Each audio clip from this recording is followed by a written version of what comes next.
Welcome, everybody. So glad you could be here. I'm honored. I'm Brian McElhatton from ABC4. I'm honored to return for a second year to introduce our speakers here today. And if you could all just take a moment and look around at everyone sitting next to you and standing next to you. We all come from different walks of life, different levels of education, different socioeconomic backgrounds. Maybe not all of us are from Utah, but we're all here today because we chose to be here today, to honor Dr. King's dream, to honor his legacy, and to accept the challenge that, well, the commission he gave onto us isn't over yet. We have to live it every day. And I think you're going to hear that from our wonderful slate of speakers that we have headed your way here very shortly. But the University of Utah has celebrated Martin Luther King Week for 41 years on this campus. Yeah, 41 years. This year, our theme is Learning to Action, Movement Toward Just Communities. And here's a little bit more about what that means. The function of education, therefore, is to teach one to think intensively and to think critically. But education which stops with efficiently may prove the greatest menace to society. The most dangerous criminal may be the man gifted with reason, but with no morals. We must remember that intelligence is not enough. Intelligence plus character, that is the true goal of education. The complete education gives one not only power of concentration, but worthy objectives upon which to concentrate. The broad education will therefore transmit to one not only the accumulated knowledge of race, but also the accumulated experience of social living. I'd like to introduce our prayer leader today, Pastor Davis, to give our opening prayer.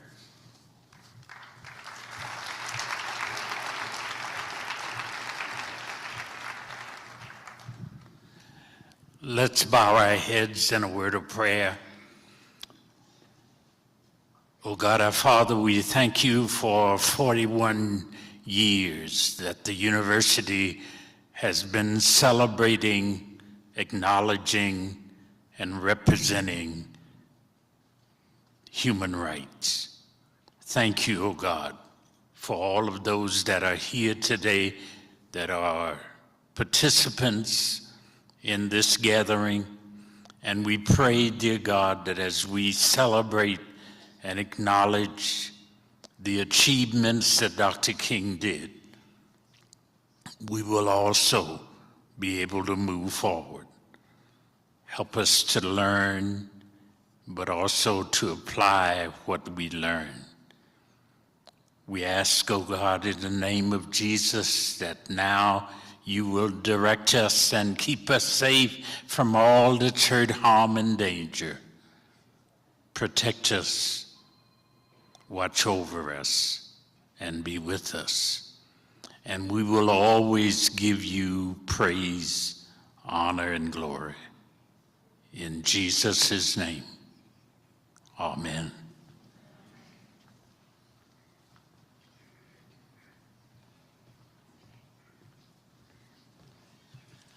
Before we begin today's remarks, I'd like to read the biographies of our speakers today so you have a better idea of who you're going to hear from today.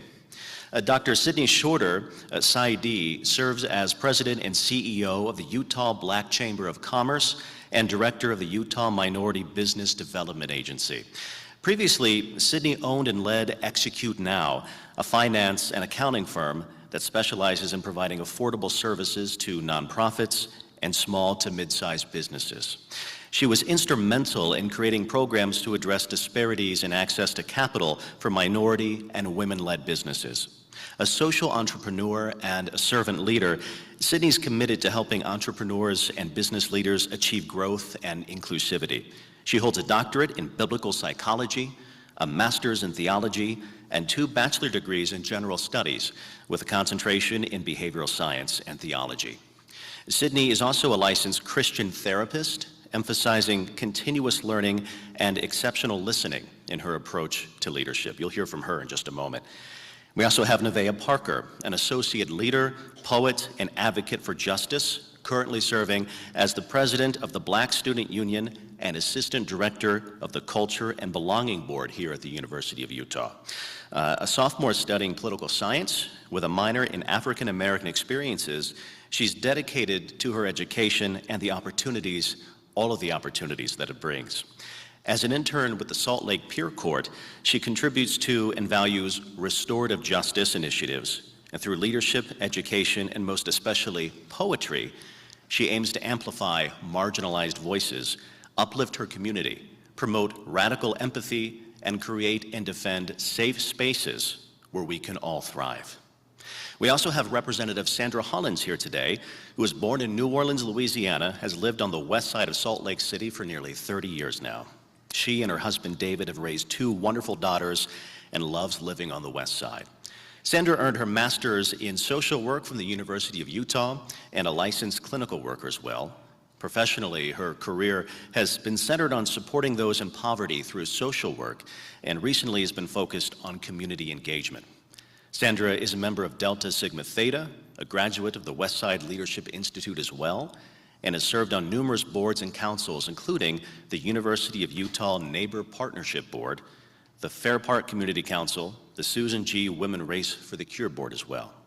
In 2014, Sandra was elected to her first term in the Utah House of Representatives, and since January of 2015, Sandra has served the West Side neighborhoods, the people of Salt Lake City, and Utahns across the state in the Utah legislature. By the way, they're getting back to work tomorrow on opening day of the legislature, so we're happy she could be here today.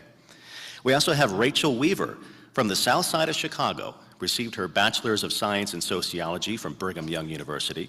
During her senior year at BYU, she along with 4 other friends founded the Black Menaces. In February of 2022, the group began asking BYU students on-the-street interview questions about issues surrounding the BIPOC and queer communities.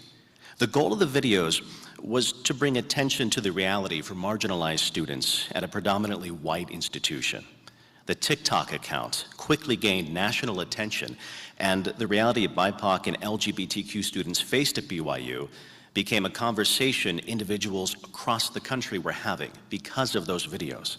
Rachel serves as commissioner for the Martin Luther King Jr. Human Rights Commission. She's also a member of the Delta Sigma Theta Sorority Incorporated, which focuses on services within the Black community. So now I'd like to introduce our first speaker for you, Dr. Sydney Shorter.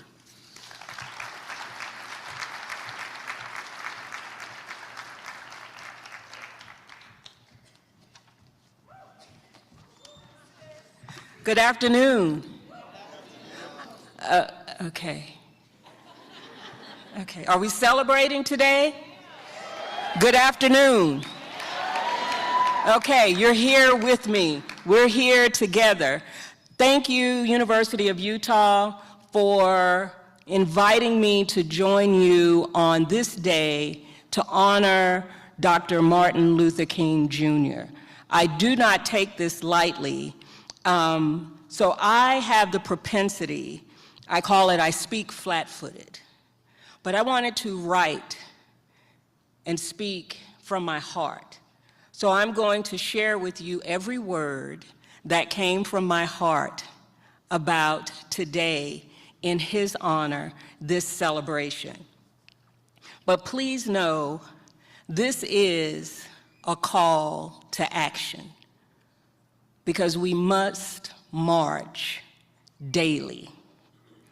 So today we gather to honor the legacy of a man who dared to dream, a man who stood unwavering against the tides of injustice, whose words still echo in our hearts, calling us to action.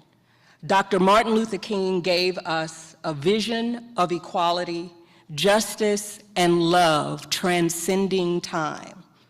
But his dream wasn't just his, it's ours. And to achieve it, we must not simply celebrate his life. We must live his legacy and create our own as we march every single day. So that's a strong and bold, encouraging statement to start with. On this day, during these times. But today, we gather to reflect on Dr. Martin Luther King's legacy, and I want to ask you a question that cuts to the heart of these times. Do we truly share Dr. Martin Luther King's dream? Or do we merely celebrate it?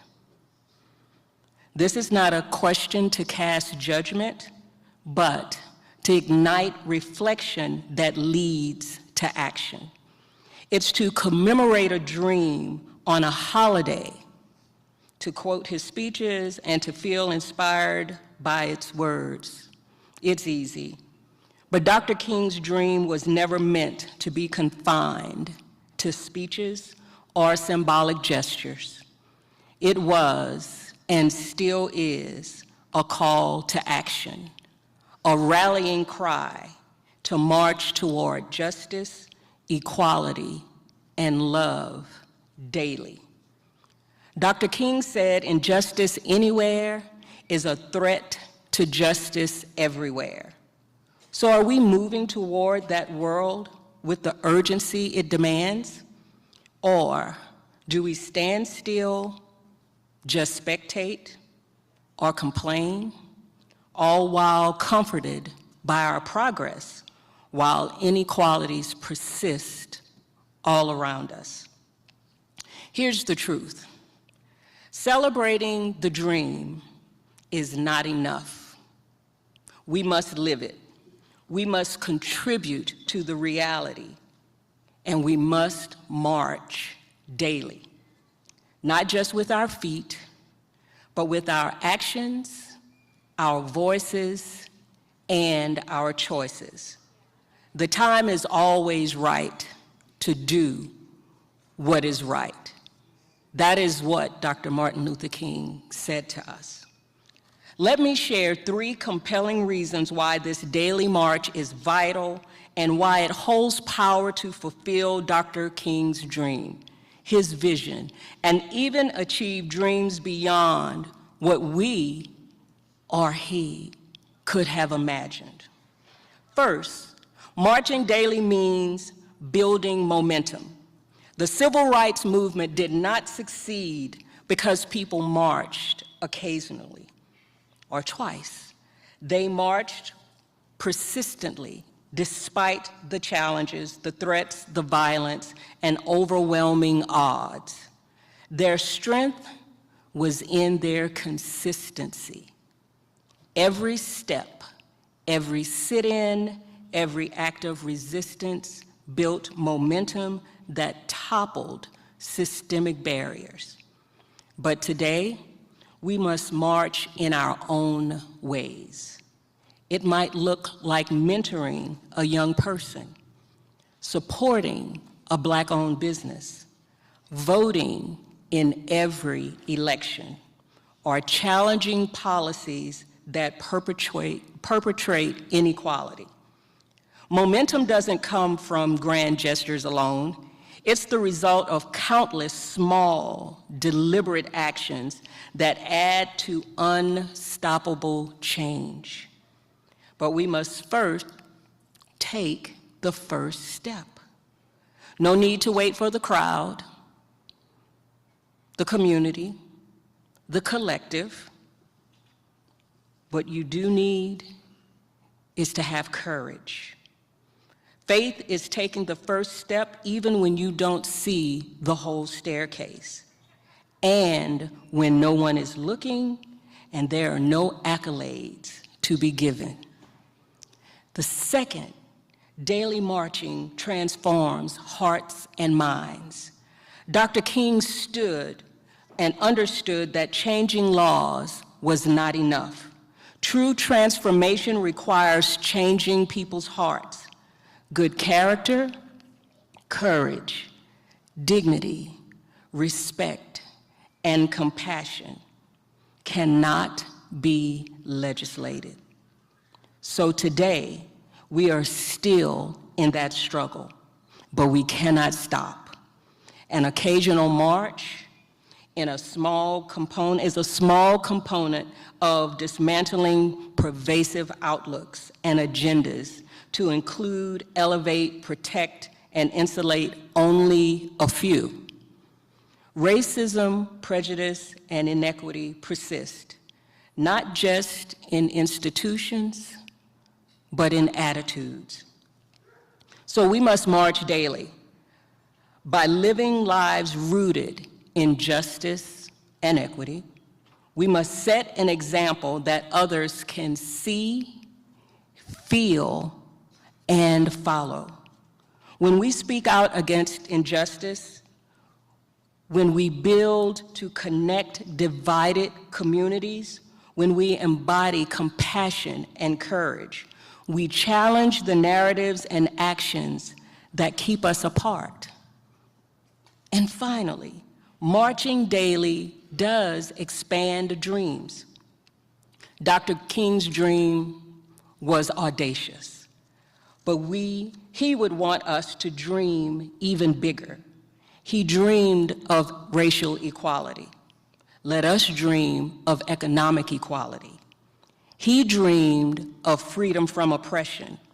Let us dream of a world where every child has access to education and good health care, where technology uplifts humanity rather than divides it.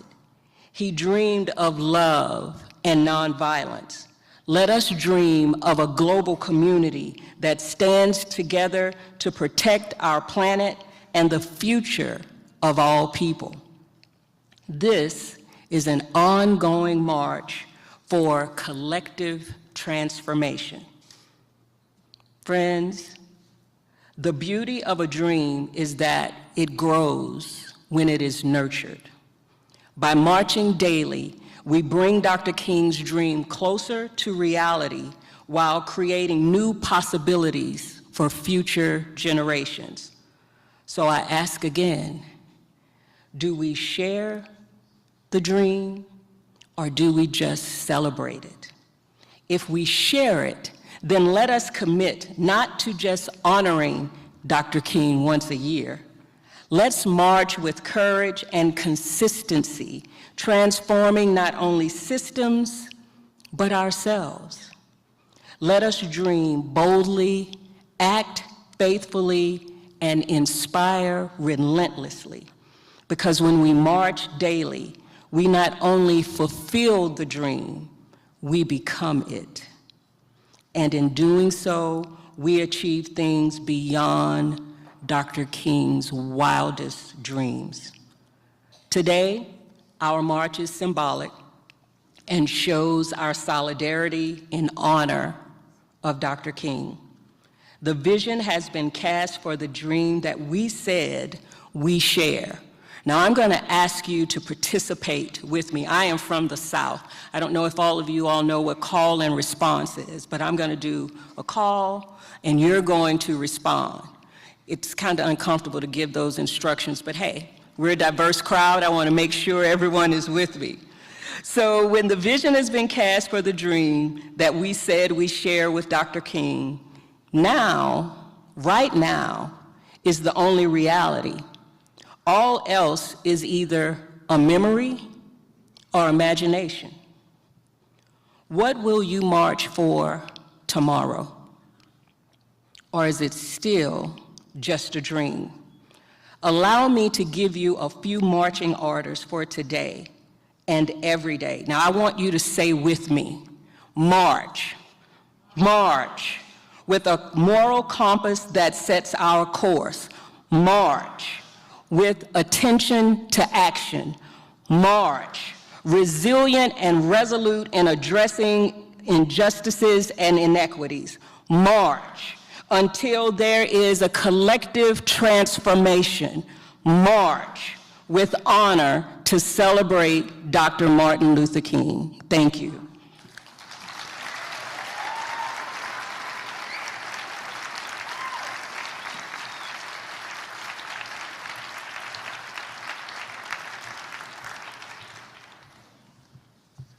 Now I'd like to introduce our next speaker, the president of the Black Student Union and the assistant director of the Culture and Belonging Board here at the University of Utah, Nevaeh Parker.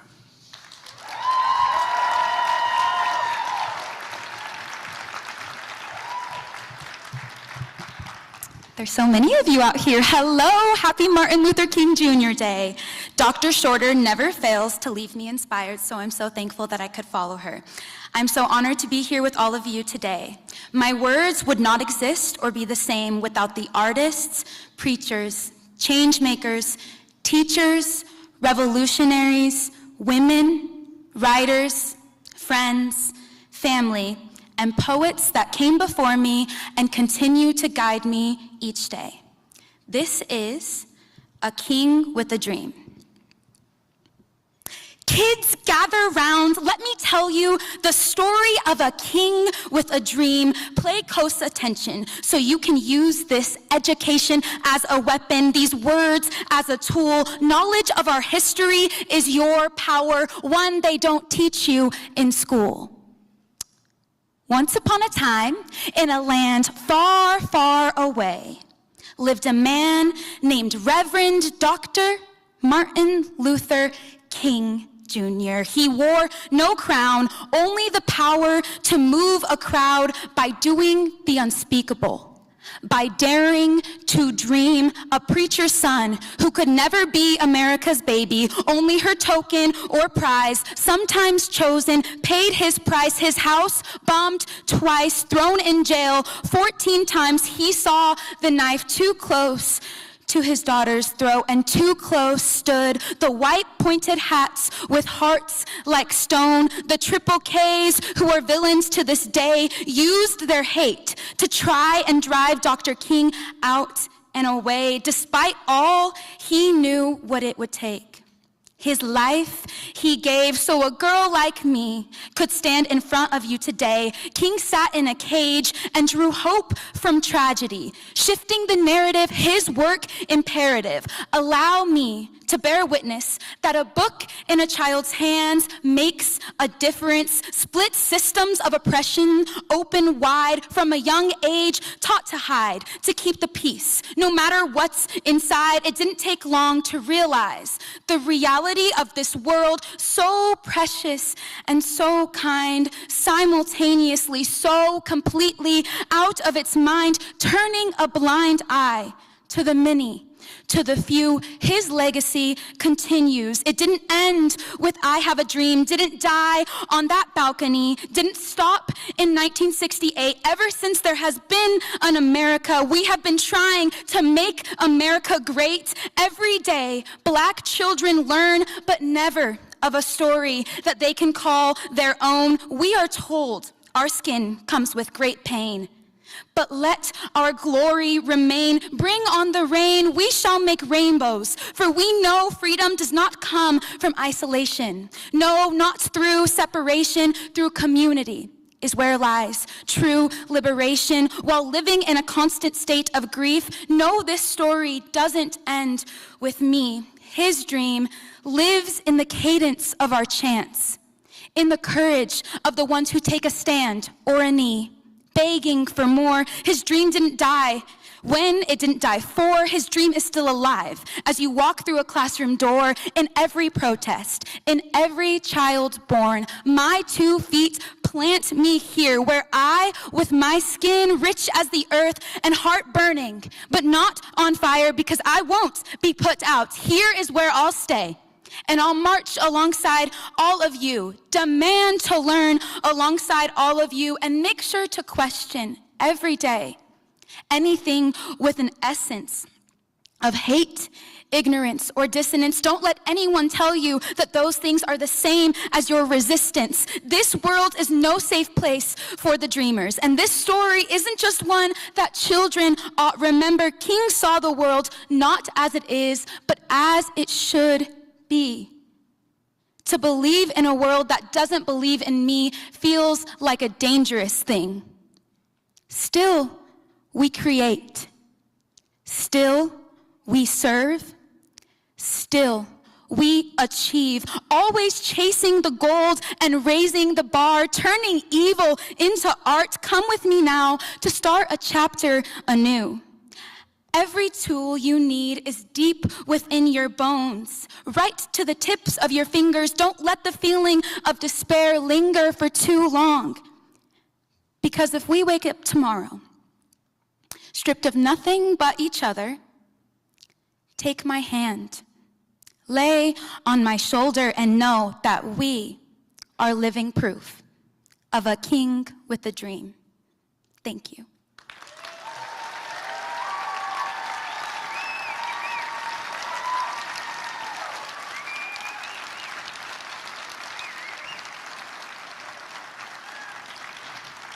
Wow. I told you we were going to have a great set of speakers today, and each one has had a standing ovation so far. This is great. Next, Representative Sandra Hollins has some words for you.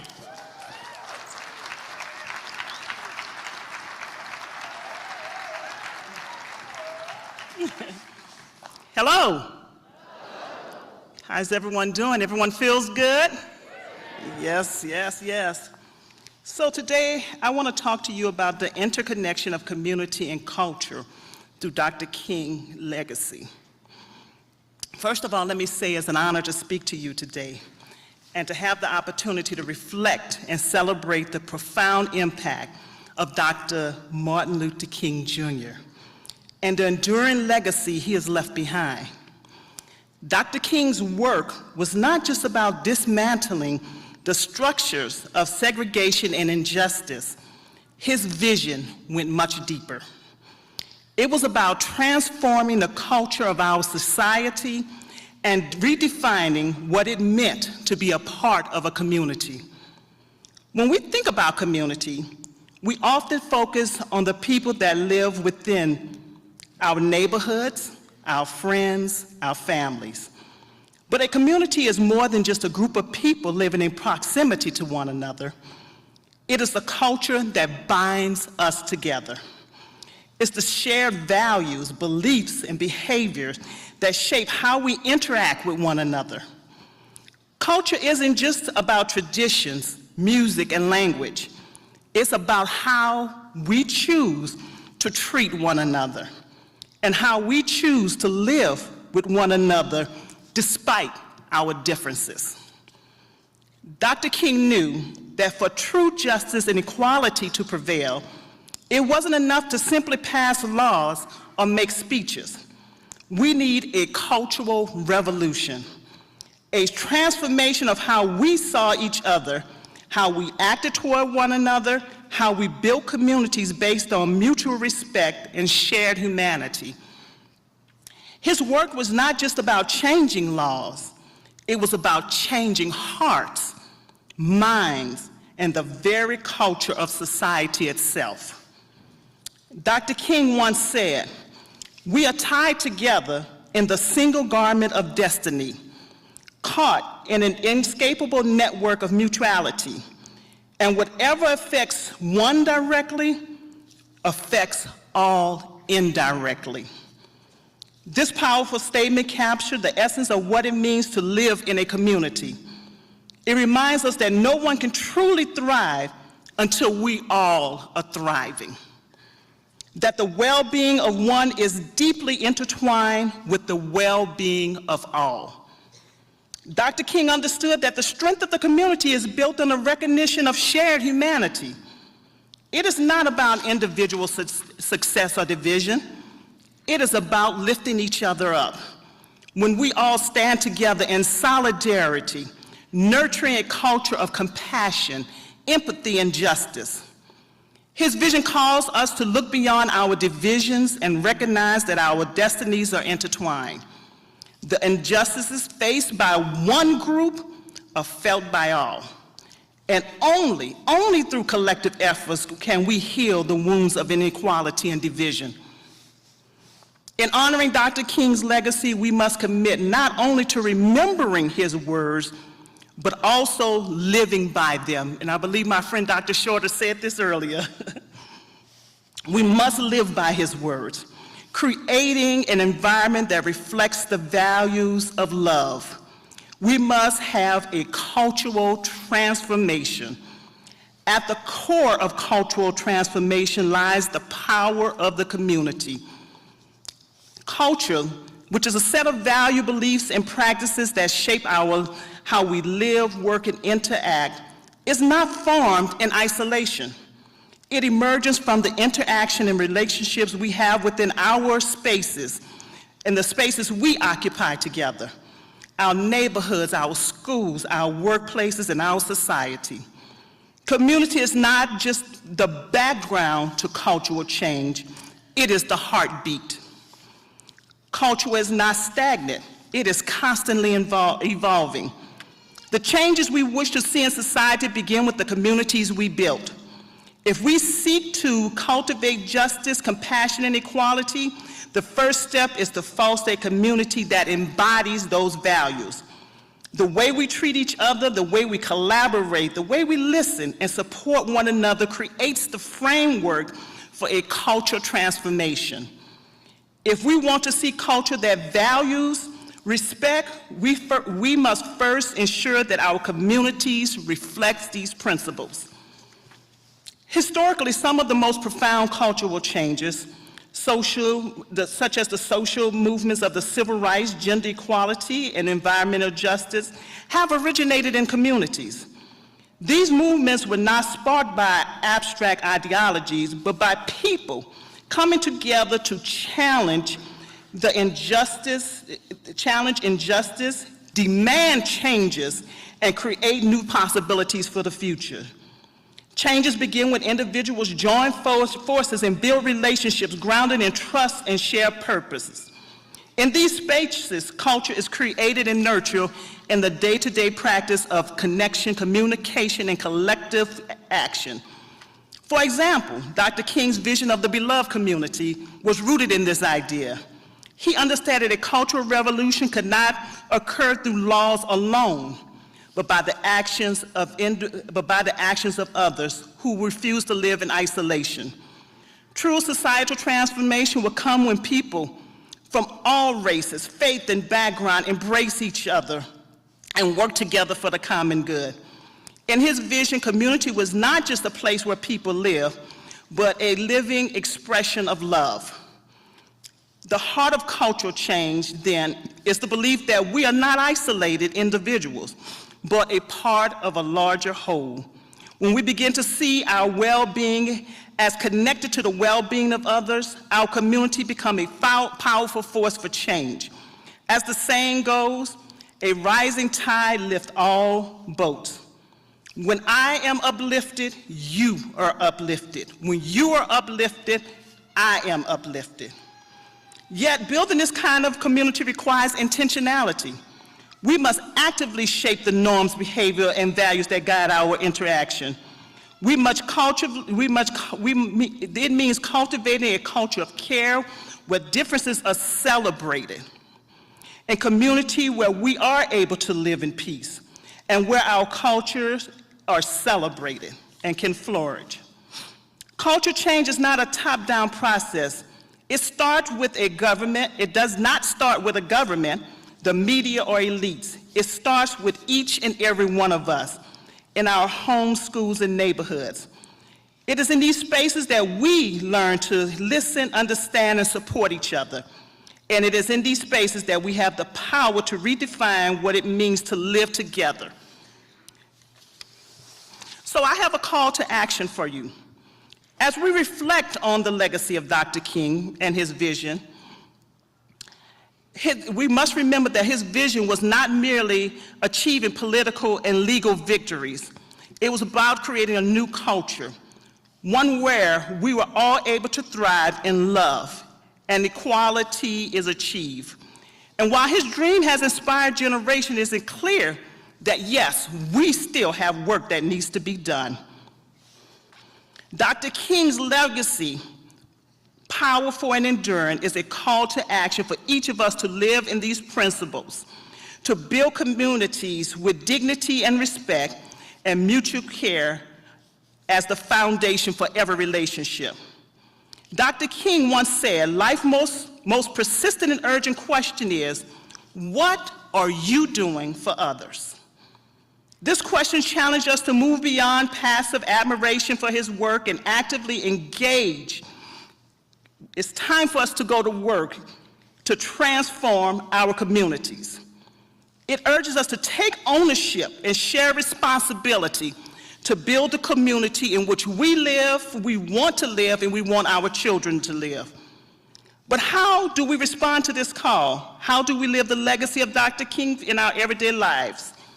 First, we must recognize that the culture is not an abstract concept. It is a lived and experienced in everyday interaction. The way we treat each other, the language we use, the actions we take, all contribute to the culture we want to live in. Culture is not shaped by speeches alone, but by the choices we make in our daily lives. If we want to live in a world that reflects the ideas of justice and equality, we must start by fostering those values in our communities. This begins with understanding that true community is not built on mere proximity, but on shared purpose and mutual respect. And Dr. King's beloved community was not simply a place where people coexist, it was a place where people embraced each other's humanity, where each person's well-being is connected. We must ask ourselves, how are we actively building such communities? How are we ensuring that every person, regardless of their race, religion, gender, or background, feel valued, heard, and included? Living the legacy of Dr. King also means standing against injustices when we find it, where racism, sexism, economic inequality, and environmental degradation, the culture change we seek requires us to confront systems of oppression and inequality with the same courage and commitment as Dr. King showed in his life. This is not a task for a few. It is not just my responsibility. It is the responsibility of each and every one of us. Each of us have the power to challenge the status quo in our own spaces of influence, whether it's through our work, relationships, or communities. It means committing to a culture of peace, not just the absence of violence, but the active presence of justice. Dr. King's philosophy of nonviolence was not about passivity. It was about active engagement in creating a world where everyone's dignity is honored. Nonviolence is a practice, not just a principle. It's about choosing love over hate, dialogue over division, reconciliation over revenge. Finally, living Dr. King's legacy means being relentless in the pursuit of equality, not as a distant, far-off goal, but as a daily practice in your life. True equality is not merely about the absence of discrimination, but about the active promotion of equality, ensuring that everyone has the resource, opportunity, and support to thrive. It's about advocating for policy that promote justice, creating spaces where diverse voices are respected and heard, and lifting up those who have been marginalized. Dr. King's vision of a transformed society, one rooted in love, justice, and equality, is not a passive dream. It is a call to action. It is a challenge to each of us to actively shape the culture we live in, to create communities that reflect the values we believe in, and to stand for justice wherever we see injustice. In honoring his legacy, we must ask ourselves, what are we doing for others? So today I'm going to ask you to ask yourself, what are you doing for others? What will we do today, tomorrow, and every day after to bring his dream to life? The work is not over, my sisters and brothers. It's not over by a long shot, but the responsibility is ours. It's time for us to live up to his legacy through our actions, words, and our commitment to building a better community, a better Utah, and a better world. Thank you.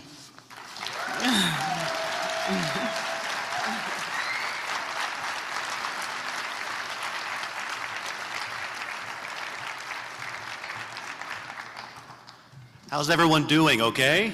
Everyone feeling well? We are making our way through the program today. We're getting ready for our march in just a few minutes, but I want to introduce you to someone who knows how to get your attention. Maybe you've seen some of her videos on social media. Miss Rachel Weaver, everybody.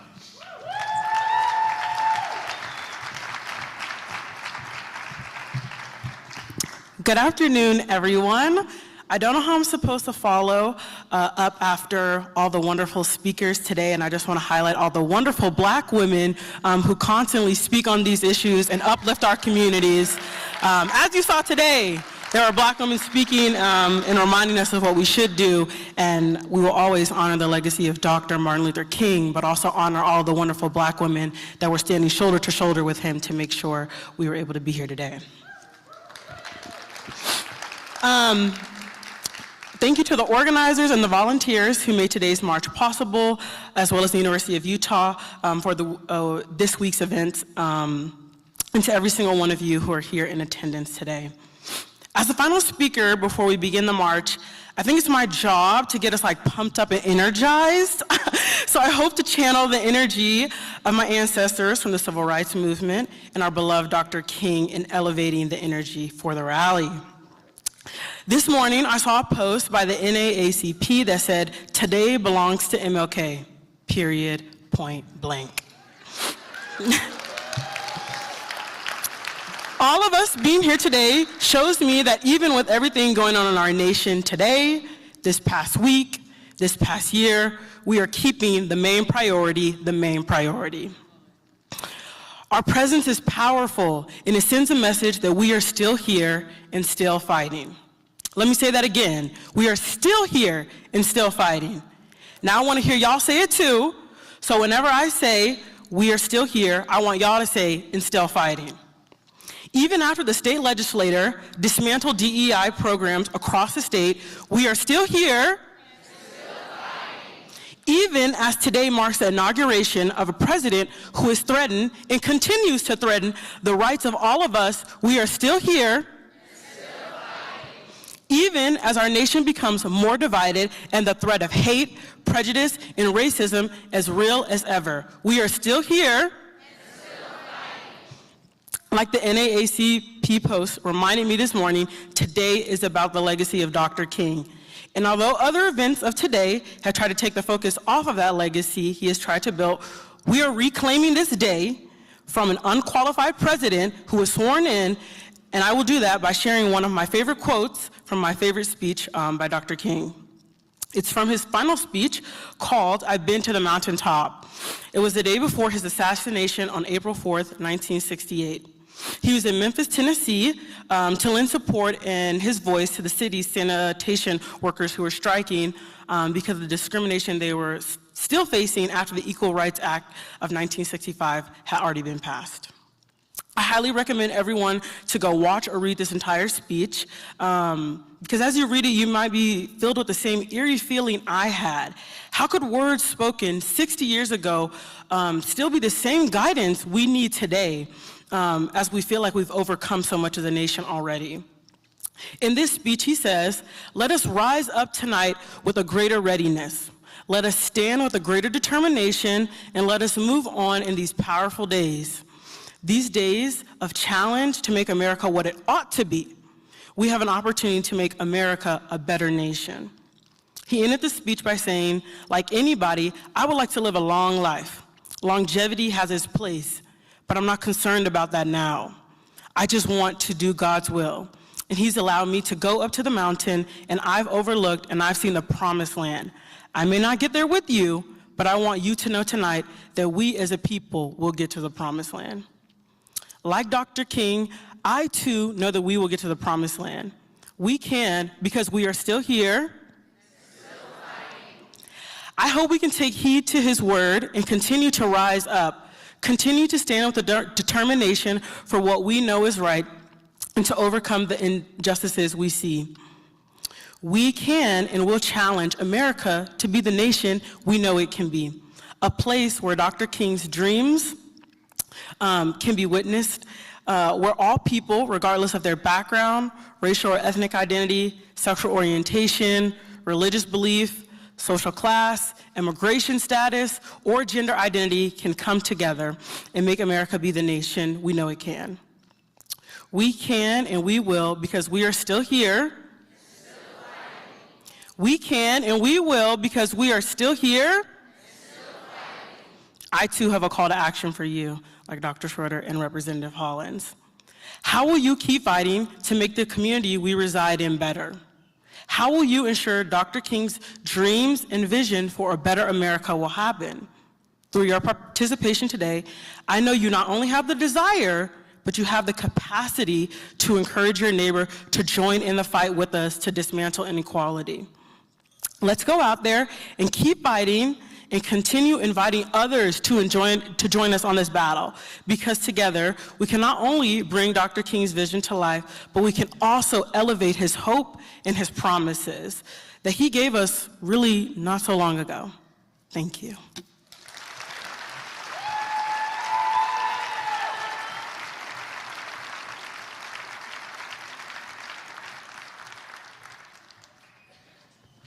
All right, everyone, before we head out, I have one more speaker and a special surprise guest. So it's my pleasure to introduce Martell Teasley, the Associate Provost for Strategic Academic Initiatives here at the University of Utah.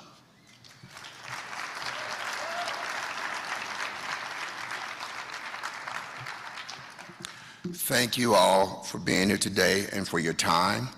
And thanks to our dignitaries here, Reverend France, to people from the local community, to scholars, academicians, and students. On behalf of President Taylor Randall and Senior Vice President Mitzi Montoya, they could not be here. They asked me to step in. Anyone who knows my voice, this does not sound like it. This is cold and flu season, and I'm one of its victims. So my remarks are a bit tempered today. But nevertheless, I am here with you.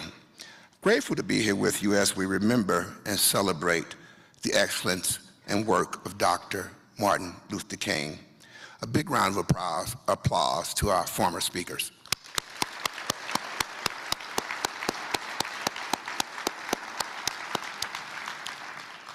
And as Reverend Davis mentioned, we're very thankful that this event has taken here for 41 years at the University of Utah.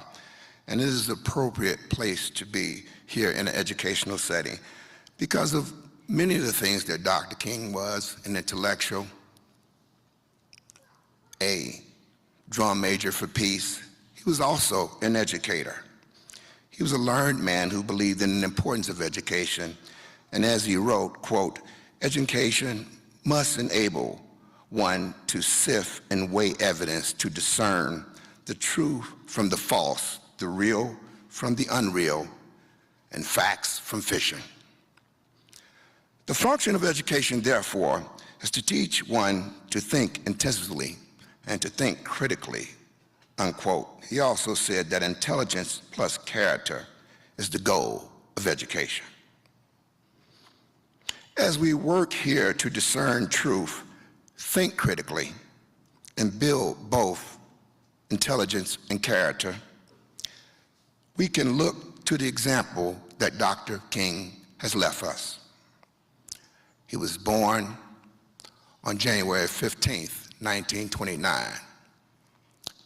He died on April 4th, 1968 in Memphis, Tennessee. He had a less than 50% favorability rating from the mainstream community at the time of his death, and even a less than a 68% rating from the African American community.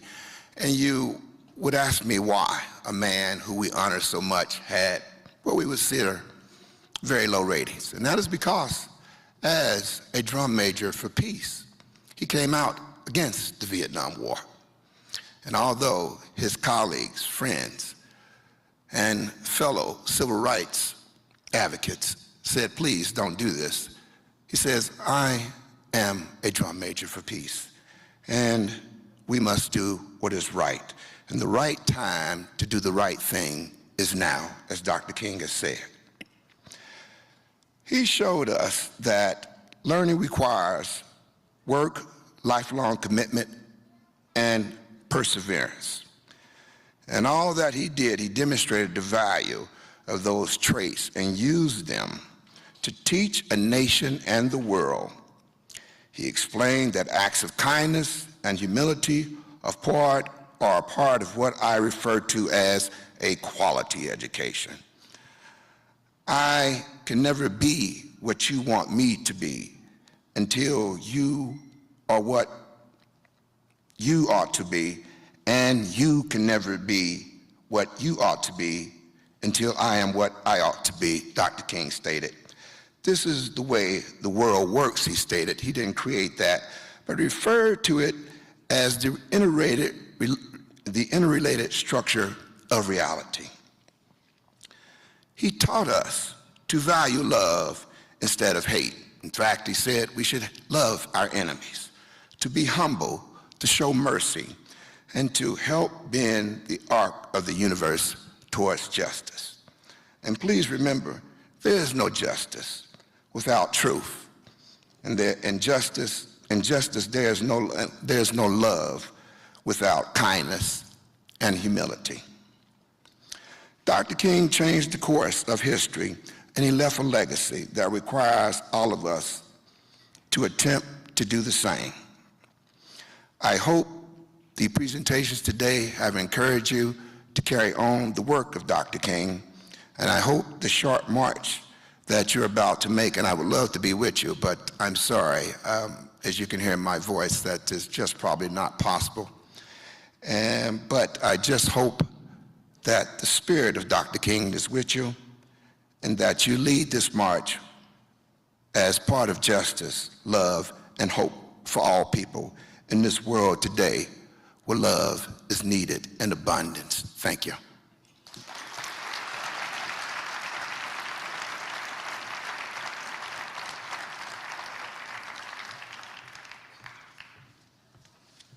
Okay, I promised you a surprise at the end of this program, and a surprise is what we're about to have. I want to introduce two very special people here. Leilani Allen McLaughlin, the director of the Center for Cultural and Community Affairs here at the university, and an educator, someone who many of you will recognize, someone who's been an education force in our community for many years, Ms. Frances Battle. Please welcome them to the stage.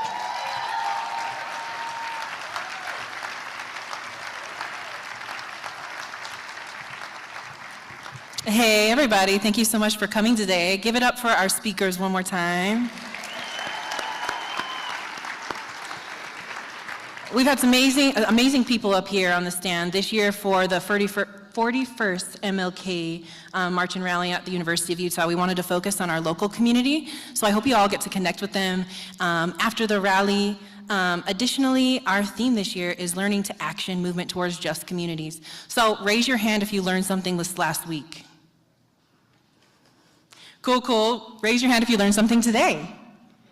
Amazing. Just think about how you're going to utilize what you learn and put it into action to give it back to your communities. I was telling my kids about our theme today, and one of my children, I won't point them out, but they don't know how to tie their shoes.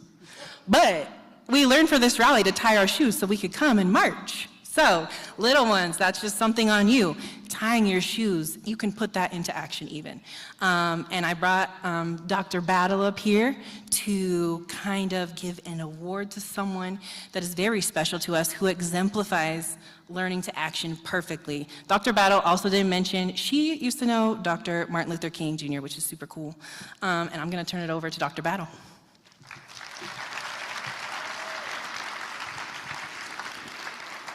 Good afternoon. No, I'm like Dr. Shorter. Good afternoon. There you go. And we certainly hope that you are continuing to live the legacy of Reverend Dr. Martin Luther King Jr. in as many ways as you can. But this afternoon, it gives me great pleasure to recognize a lady who continues to make a positive difference in the Salt Lake City community, in the state of Utah, and throughout the national arena. She is positive and always greets you with a smile. Her love for making a difference in the lives of others and dedication to equity, diversity, and inclusion are endless. She is the ears for many as well as the voice for others. She is a leader and if needed, can be a follower. Like Miss Rosa Parks, this lady is most humble, but a voice that perks up the ears of others, and they listen. To my knowledge, this lady has not refused to give up her seat on the bus because she was simply tired of being tired, but she is often found sitting at a table to represent justice and peace. Thus, she is one who helps others know that they too have a voice and a seat at a table where they might not have been invited. She is a 20-year cancer survivor and an ambassador for the cause. This lady continues to serve on various committees that represent equity, education, and family relations, and the list is truly endless. By now, many of you might know who I'm talking about. She is a woman of faith and weekly serves as an ambassador for Fill the Pot, an organization that supports persons who just need some clean clothing and a nutritious meal once a week. She has received numerous awards, which includes the Salt Lake City NAACP Rosa Parks Award, which was presented earlier today. She volunteers with numerous organizations and always offers a positive flair in everything that she does. She is a proud member of Alpha Kappa Alpha Sorority Incorporated, Upsilon Beta Omega chapter, and presently has served on local and regional and international committees. She serves as Assistant Vice President for Community Engagement at the University of Utah and is making a positive difference, not only on campus, but throughout the community. Her heart beats for her two amazing daughters, Lori and Erica, as well as her sons in love, Robert and Samuel. So, Miss Emma Houston, would you make your way to the stage?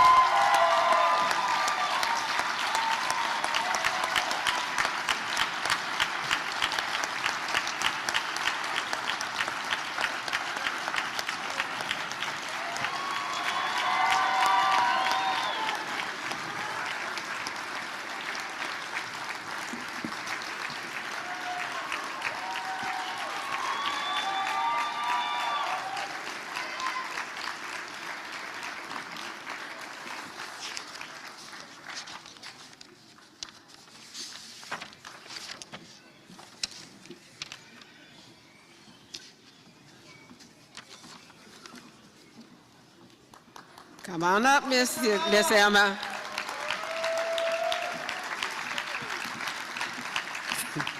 Miss Emma E. Houston, the 2025 Dr. Martin Luther King Jr. Committee, under the leadership of Miss Leilani, would like to thank you for being a special lady.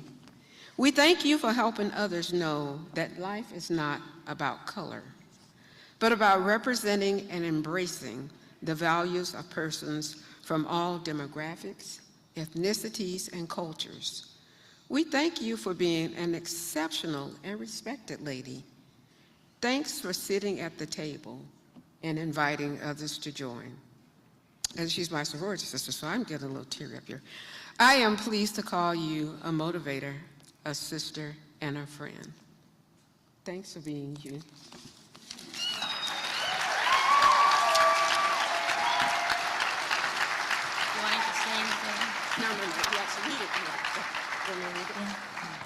We're giving Ms. Emma the MLK Legacy Award from the University of Utah. And Ms. Emma, if you'd like to say anything. And it's signed by Dr. And it will be signed by Dr. Taylor Randall I at know the him. Youth Leadership Award this week. I know him.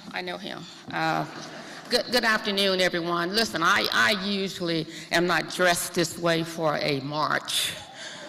I just recently left the NAACP Martin Luther King Awards luncheon.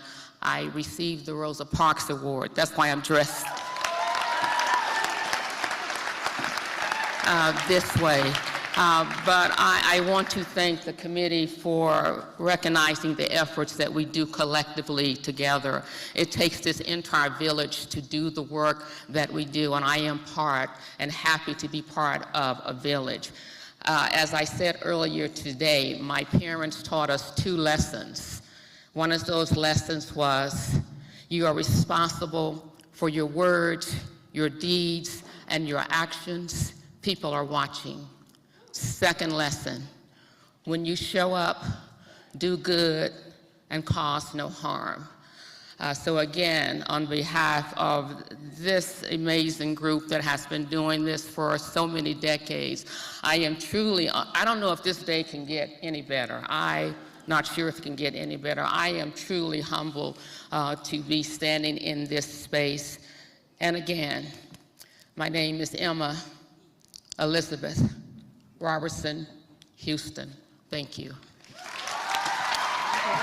can't have this though. She has to get signed. I said no questions.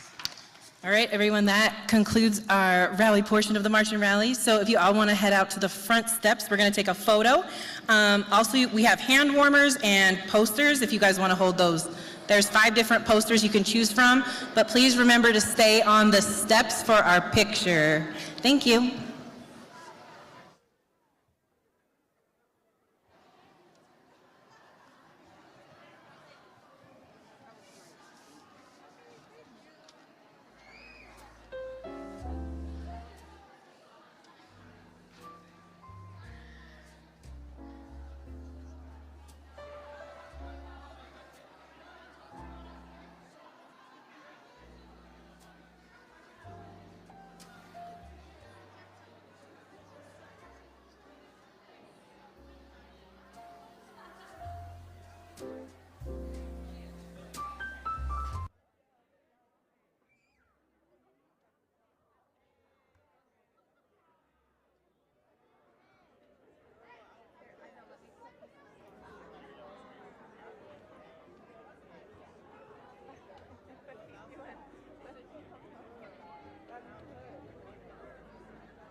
One of Martin Luther King's, what he felt was one of the biggest travesties is injustice in healthcare, or injustice in people receiving equality in healthcare. So to bring about more health equality within the state, I started BPOU, and part of one way to increase equality is by increasing representation of black physicians in medicine in Utah. But we're also try to help those that aren't going to be physicians to get into medicine as well, because we understand that if people are receiving care from those that understand their culture and have less cultural bias, there's less likely to be disparities in care when actually practicing medicine. So this is something that we do as we educate our community, but also we provide scholarships, and our strongest part is one of my mentees here, Michael, who went from being a pre-med student at Weber State to now getting into med school here within 2 years of joining BPOU. Wow, awesome. So, that's a pretty cool story, Michael. One of our success stories.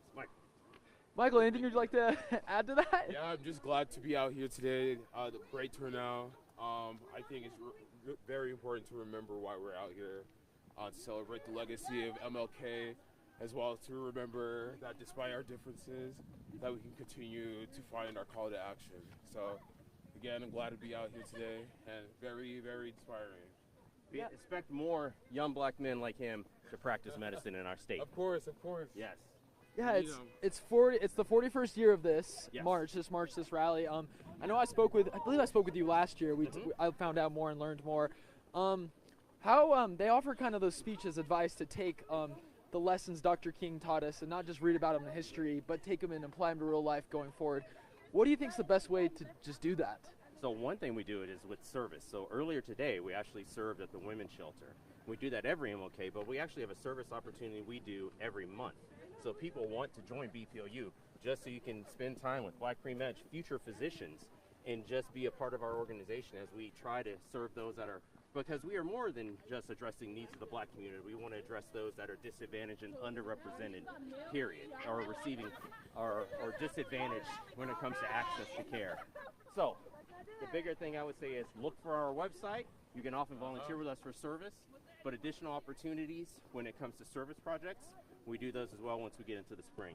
So that's some of the work that we do, but the rest of it is making people aware that there's so much more work that needs to be done and that we don't need to just march one day. As Dr. Shorter said, we actually put MLK's words into action monthly, weekly, daily, from not only our BPOU, which is the larger parent organization, but also to our mental health organization, which is the Mental Wellness Alliance. So this has been birthed from BPOU to address mental health equity.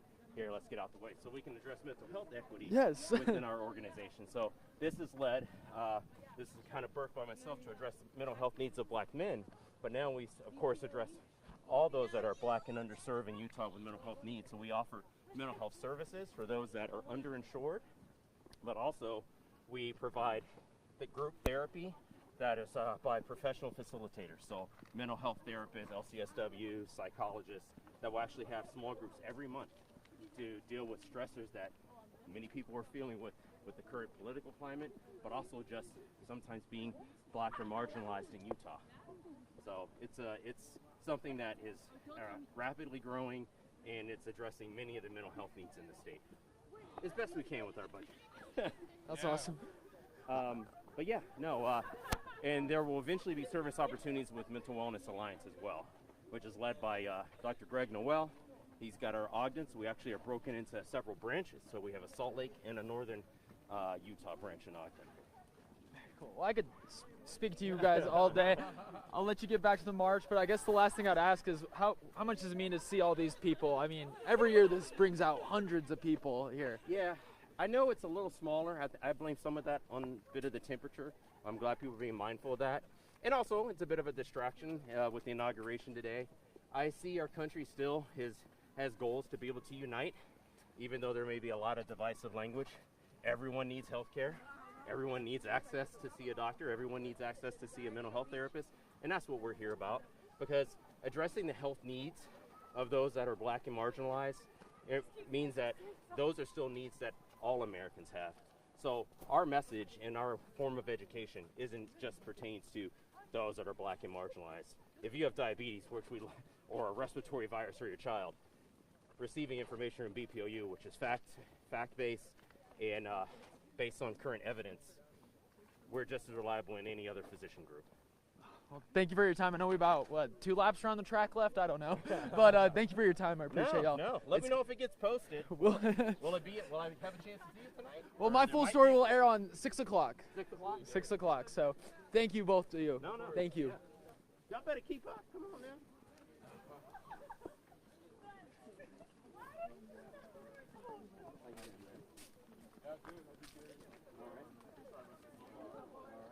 I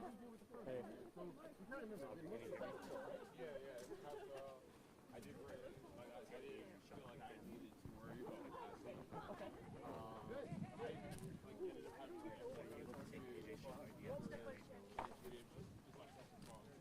Okay. So I'm hoping I put this wide.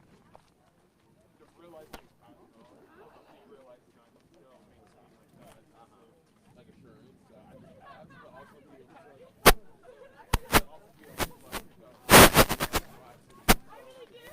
right now I'm for a couple of I think Oh, SMA, are you working with Marwa on bringing that speaker in? Yes. I think it's a webinar. Yeah, it's a webinar. I know we're also planning on having another speaker in March. Okay. So that's the only work we're talking about. Marion. Okay. Yeah, that's kind of what's not feeling overwhelmed. Not at all. I mean, that does happen. I have reasons to reach out.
Thank